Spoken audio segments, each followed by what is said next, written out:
40-এর পর নারী হন অপরাজিতা। কিভাবে জানুন? 40-এর পর নারীর জীবন আসলে শুরুটা এখানেই। 40 এই সংখ্যাটাকে সমাজ এমনভাবে ভয় দেখায় যেন এখানে এসে নারীর জীবন থেমে যায়।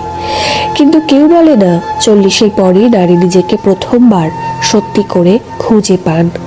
নিজের শক্তি, নিজের সীমা, নিজের সহনশীলতা আর নিজের সেই আমি, যেটা এতদিন সবার জন্য বাঁচতে বাঁচতে হারিয়ে গিয়েছিল। বয়সের সাথে নারীরা বদলান, হারান না।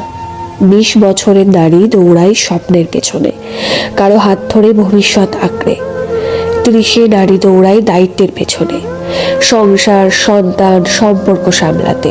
আর 40-এ নারী আর দৌড়ান না, তিনি ধীরে হাঁটেন নিচের দিকে, নিজের ক্লান্ত মনের দিকে, নিজের হারানো হাসির দিকে। এই বয়সে অনেক কিছু বদলে যায়। সন্তানরা বড় হয়ে যায় আর মায়ের বুকের ভেতর